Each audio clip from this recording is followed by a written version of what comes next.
Welcome to the Hero Villain Project, Episode 2. This episode is brought to you by you.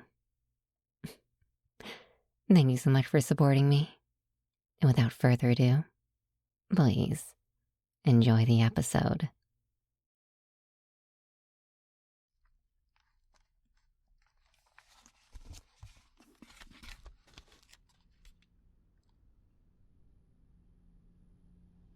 I never thought I'd dread going home. It's usually my place to unwind, relax, and have a nice cup of tea with my boyfriend after a socially draining day at work. At this point, I still haven't decided what I should be calling them. I didn't want to decide on anything too quickly. I've made far too many decisions that I regret, and I really didn't want to be adding to that pile tonight. The flight home from my not so little breakdown in front of my nemesis was excruciating. Instead of just letting the world fade away into the sound of the wind as it normally does, my anxiety had other ideas for this flight. It's a wonder I was able to stay aloft. Not that my anxiety really cared in the slightest, continuing to pull up one intrusive thought after the next. In all fairness, they were valid concerns, but maybe they could wait until I wasn't flying. If it was any consolation, it was actually a fairly nice night for flying. It was warm and only slightly humid. Not enough to be uncomfortable, but just enough to keep my lips from drying out as the wind flew past me. The first half of the flight, I was able to keep myself distracted by focusing on random details below me. This was the first time I took this particular flight at night, so there were plenty of details that I could focus on to keep myself distracted. However, this method became less and less effective at distracting me as I got closer and closer to my home. At this point, I knew the area around my house like the back of my own hands, which meant there was room for overthinking. Trying to come up with explanations for everything that happened to me over the past few hours. Things like, why me? Or, I suppose more specifically, why not me? What did I do so wrong that the two people who were closest to me would go behind my back and choose each other and say absolutely nothing to me? And more importantly, was it obvious and I was just completely oblivious this entire time? I didn't think I was complacent with my life, but I suppose this is evidence to the contrary. I mean, what's so suspicious about my best friend spending time at my house just to get away from her parents, and my boyfriend had already moved in over a year ago? So why should have I suspected anything? I suppose, in retrospect, the timing was almost too perfect, but still.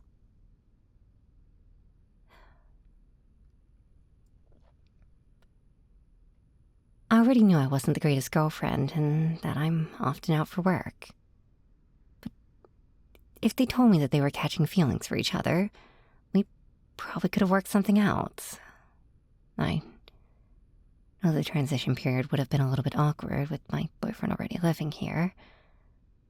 Well, I guess ex-boyfriend in that case, and in this case as well. I'm still getting used to that. All things considered, I probably would have been happy for them. But both they and my anxiety seemed to have other plans. The thought, of course, did cross my mind that on one hand I might be able to salvage our relationship. But on the other hand, I'm just so afraid of confronting people that even if I did build up the courage, I probably would have just chickened out at the last moment. Heck. I was even running away from my own home and staying with my nemesis of all people. I know I'm supposed to be a hero, standing up for people and all that, and I'm supposed to be good at confrontations, and in that context, I am, but when it comes to myself, I completely freeze up, worrying that I'm being too self-centered and end up just running away. So I normally left the personal confrontations to my boyfriend or best friend, and with both of them now occupied with each other, running away was the only thing I knew how to do.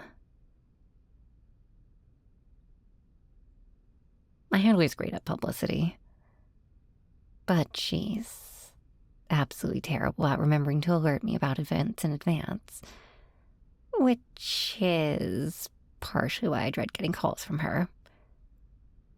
Once I realized that being dragged to the other side of the country was going to be a normal thing, I started keeping a backpack always ready for any to just pick up and go. And I think that perfectly describes my situation right now. Nearing the dot of light that I somehow instinctively knew was my house, I started to plan out my route in my head to grab my backpack and get out of there as quickly as possible. I wonder if this is what goes on my nemesis' head just before a heist. Where all the exits are, where they could be seen from, where not to step.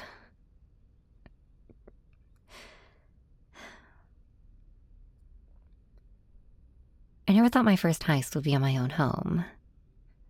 How pathetic's that? I mean, should I even consider it a heist? I mean, it's not a crime if it's on my own home, right? Weirdly enough, though, going over that plan in my head was somehow able to calm me. Short-lived as it was. As soon as my driveway came into view, the anxiety I had just gotten rid of was back in full force as I saw my friend's car was still in the driveway. I started to tear up. I still can't explain why. Maybe it was just a sense of finality. Or still being there after everything I had seen. It was hard to accept, and it still is.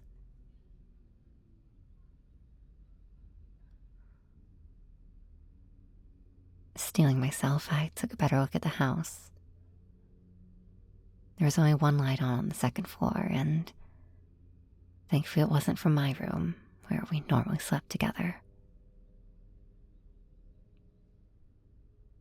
Landing in front of my door, I took the key out of a pouch in the back of my uniform,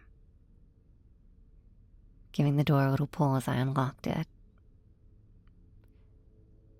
On warmer nights, if you didn't do that, the bolt would stick, and I was, after all, doing my best not to announce my presence. Passing through the door and slowly releasing the knob, not allowing the spring to do its job, I closed it behind me, took off my shoes, and made my way inside. Waltzing through the dining room. Well, waltz is a bit of an overstatement, I suppose. It probably looked more like I was doing some weird ritualistic dance as I skipped over all the spots I knew would make a sound as I stepped onto the stairs in the center of the house. Without touching the railing, I quickly tiptoed my way up, making sure to step on the backs of every step. As I neared the top, I could hear the sound of the TV in the master bedroom. I was both relieved and mildly annoyed about this, as I still hadn't been able to bring myself to move into there, even after all these years of owning the house. Instead, I opted to just remain in the room that I grew up in down the hall. At the very least, I didn't have to worry about running into them anymore while I grabbed my backpack. Rounding the corner at the top of the stairs, I made my way all the way down the hall and away from the master bedroom. I was a bit rebellious growing up, so I had become quite practiced in slipping in and out of my own room undetected. Now that I was inside, I took a breath, just trying to ground myself as I stood with my back to the closed door and considered for a moment just locking myself in my own room and not flying back to my nemesis, as absurd as that sounds. I quickly dismissed that thought as just the thought of hearing their voices right now was enough to make my anxiety flare up again. So before I could allow myself to second guess again, I got my backpack off the hook, which still had my name sloppily written on it from kindergarten, and made my way over to my bed and back out into the night, making sure to grab my fox plushie along the way.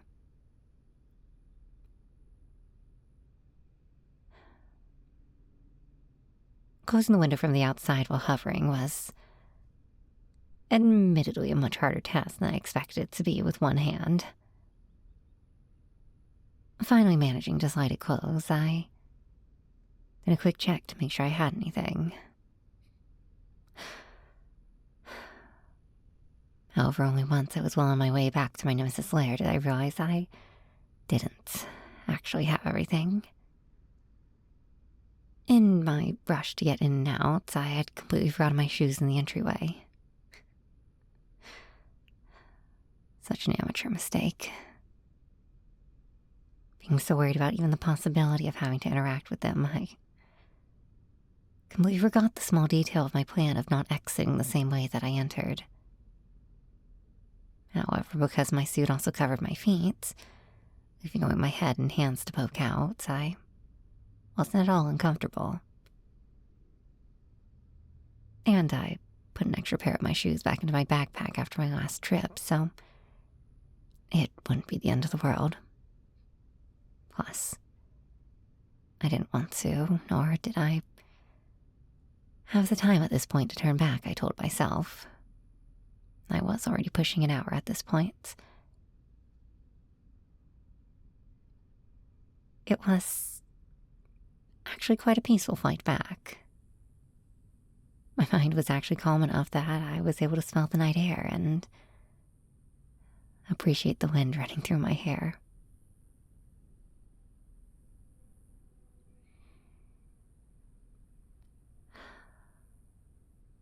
There was a lot of oak in the air, accompanying the crickets singing without a care in the world. Before I knew it, though, I was standing back in front of my nemesis door. My new home for the time being. After a moment of staring at the blank door in front of me, I knocked. I couldn't remember if I had knocked already or not, but I do remember the sound of that door echoing. It was hollow. Like one of those doors at the back of a business that's only ever opened in case of deliveries. In response to my knock, I heard the faint crashing of something falling in the distance. I winced at the sound, wondering what had fallen. Although my thoughts were cut short as I heard footsteps approaching the other side of the door. The lock clicked and the door stuck to its frame as it opened, revealing my nemesis wearing a bandana on their head and a can of air freshener in their hand. I could still see the trail of mist behind them settling.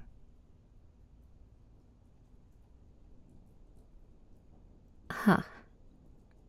I guess I did knock twice. Sorry about that. In your dreams. It's not like this was my first choice. There was no list in the first place. Plus, you're the one who was frantically cleaning for my arrival. Should I be worried?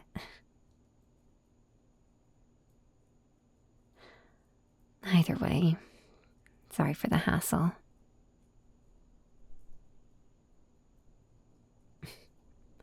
I didn't realize you paid so much attention to me.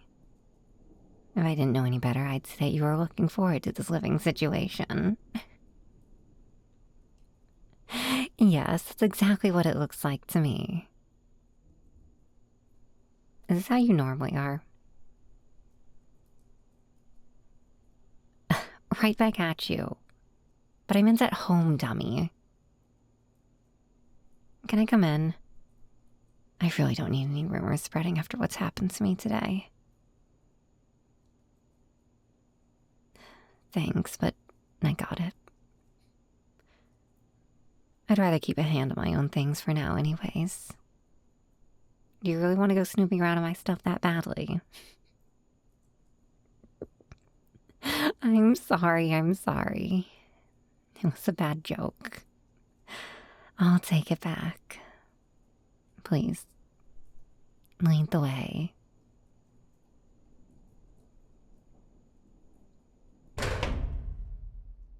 Excuse me.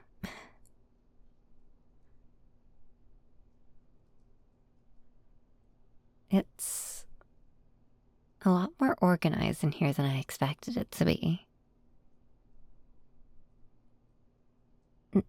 I don't know, something more chaotic, disorganized.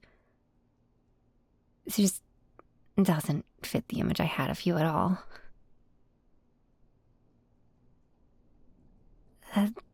Let's just leave that you made a much better impression than what I had assumed. If I ignore the fact that I recognize most of the things here, it's actually like you kind of have a little museum. Winding pathway and all.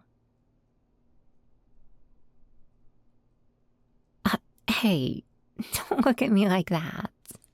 I'm not planning on stealing them back. That would be rude of me. Even though I am a hero, right now, as you said, I'm just me. I guessed. So, at the very least, you don't have to worry about that. Is this everything, though?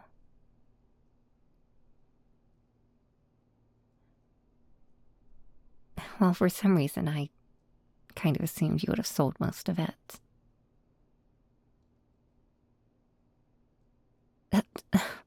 Wait, what's that supposed to mean? Modifications? Are they dangerous or something now?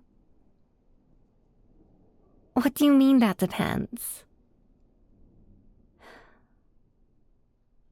I guess we both have our fair share of secrets. I'll try my best not to pry too much. Speaking of secrets, aren't you at all worried that I might uncover some terrible weakness of yours while I'm here? Or some embarrassing secrets?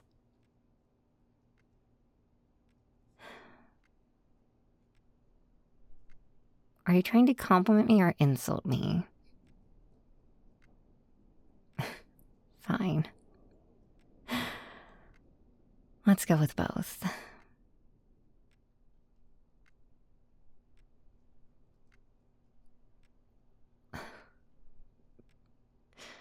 What are you talking about? This place is actually pretty nice. Of course, disregarding the museum of my failures that we just walked through, it's actually a pretty cozy living space you have here. Maybe I should just move in permanently. No comment on that. At the very least, though, I expect it to be a lot darker and, more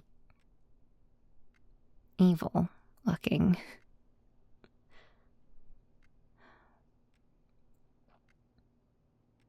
I guess I didn't consider that.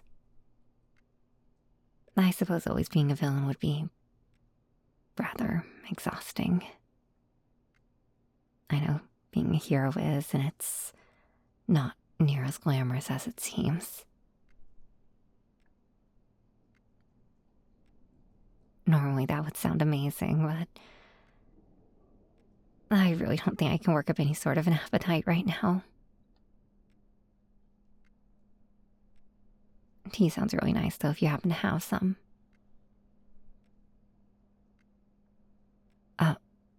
I didn't see that coming.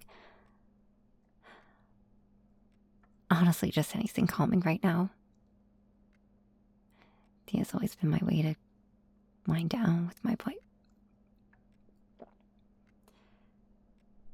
my way of winding down at the end of a day, so, well, I'll just leave it up to you since you seem to know what you're doing.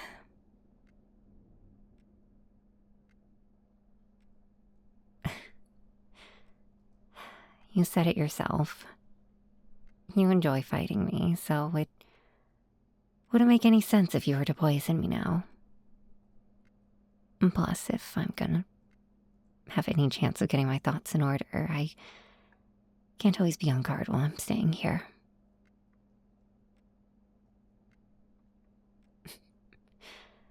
I guess we're both very different from our expectations of each other. Where's the guest room, by the way? As much as I'm enjoying standing here and watching you prepare some tea, I really want to get out of this suit and take a shower. No, it's okay. I mean, I'm the one intruding last minute after all. Thanks.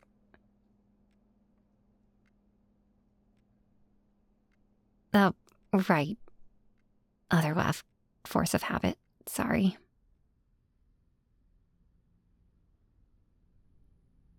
I was so used to turning right to get into my room that I somehow completely blanked on their instructions in the few seconds it took to walk from the kitchen to the rooms in the back of the warehouse. I'm still not sure what to call it. It's barely a warehouse anymore after how they furnished it.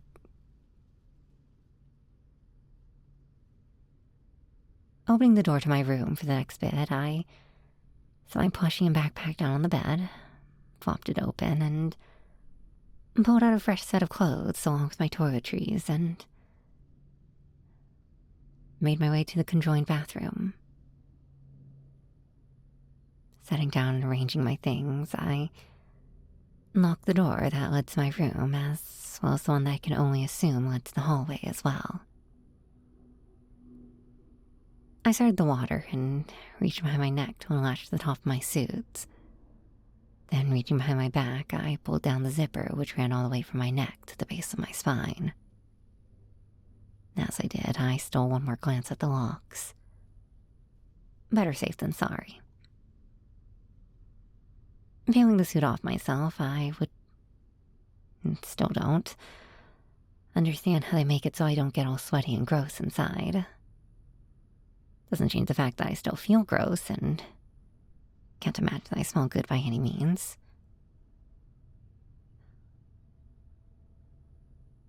It was a relaxing shower, though. I tried not to make it too long, but the mirror, which was no longer a mirror, told a different story. I did just stand there for several minutes with my eyes closed, staring up into the ceiling. Letting the water hit the back of my head and roll down my back.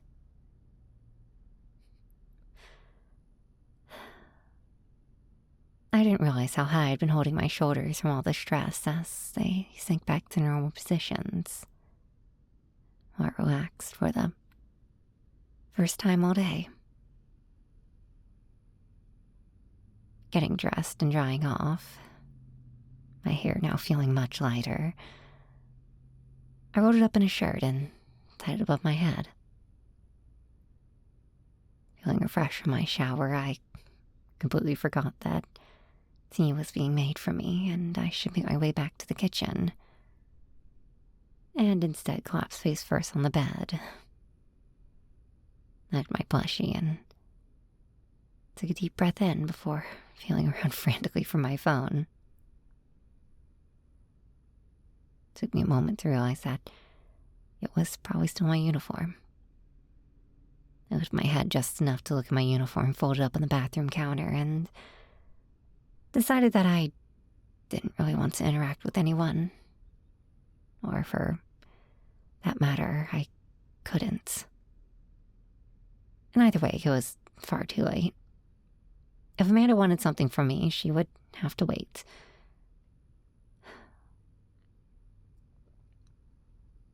Falling back down in resignation and turning to face my plushie once again as I felt the tears coming back. As both the reality and the absolute absurdity of the situation started to settle in. I held my plushie to my face and preparation just lie there and cry myself to sleep.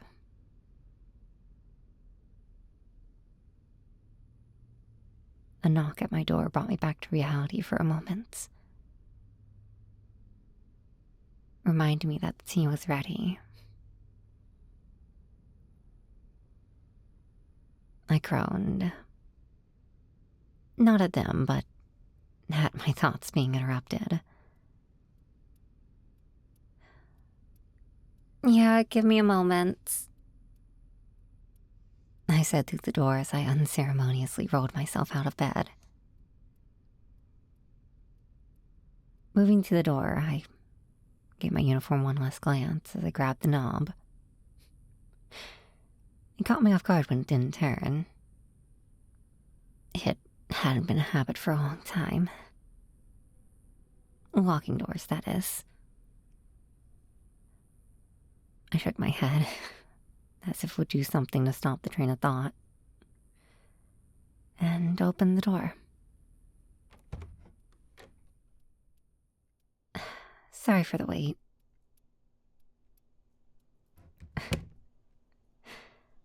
Everything's on my mind right now, but right now I'm just trying to focus on the tea. I really hope so too. I'd be lying though if I wasn't scared. No. Of it reminding me of all the nights I had tea with my boy. With them. Of memories. Which is also why I left the choice of tea to you, since I know I would end up just making something I was familiar with. No, I still don't want to even think about eating. I'll still have the tea, though. Thanks. I probably won't be getting them, though, for a while.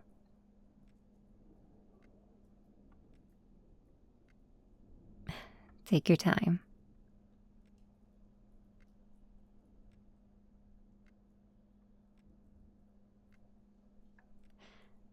No, that's okay.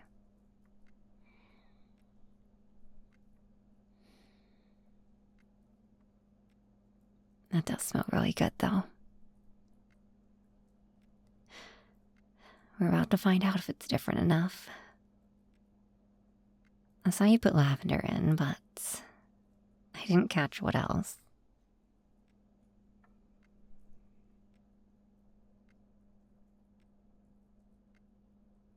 Well, I'm getting some chamomile and a fruity note. Raspberry? No. There's something else as well.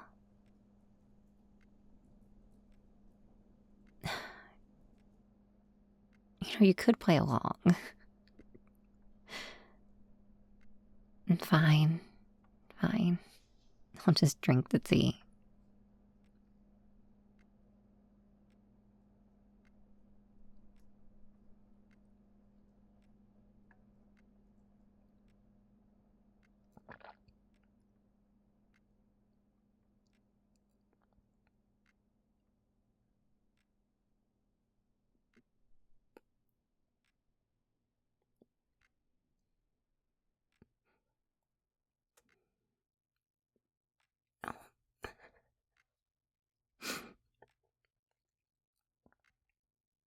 It's perfect.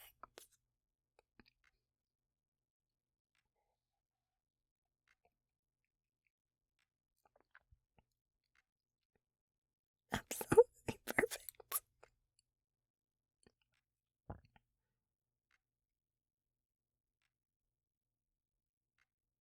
I'm just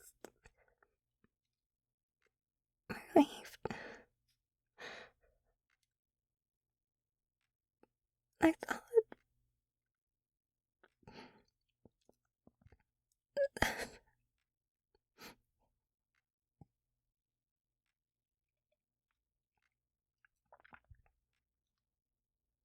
after doing this every night with them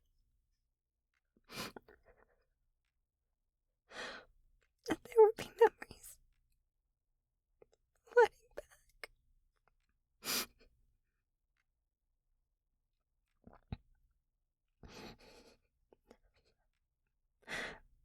There's nothing.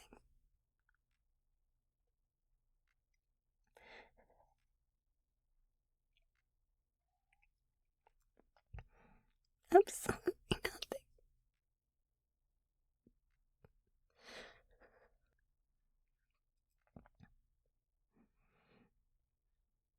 I don't know what it means, but the voices, they won't shut up.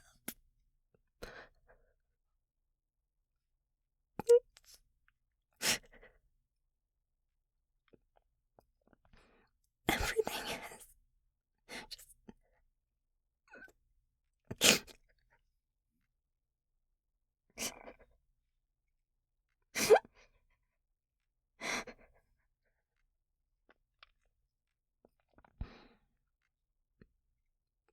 the first thing that's felt.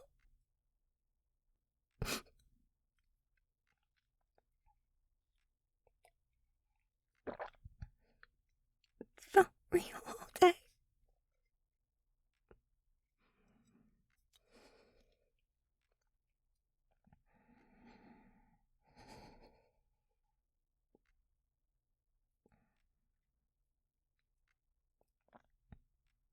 Not fair.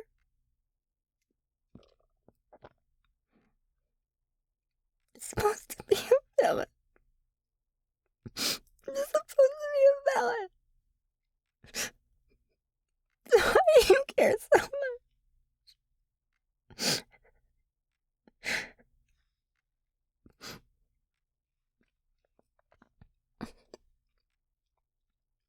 Okay.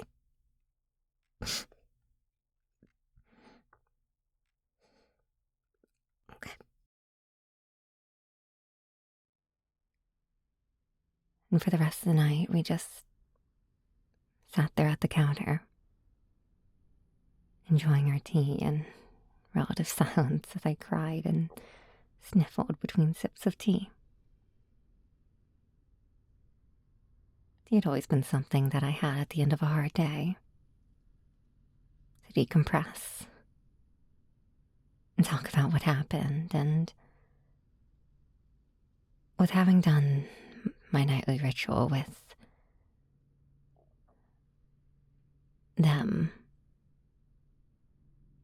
every day for the last year and a half, I thought there'd be memories tied to it. And that tea might be ruined for me forever now. Thankfully, that night proved me wrong. And I was just glad to be making new memories, even if they were with my nemesis.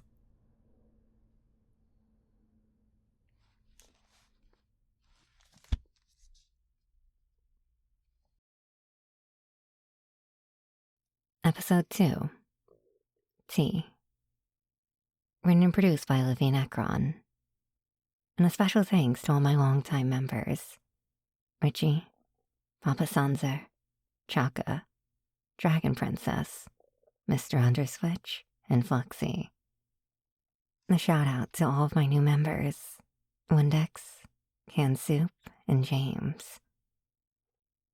A special thanks also goes out to Stone Needleworker 11 for the original inspiration, that one peasant girl for assistance, and you for listening. This story will continue.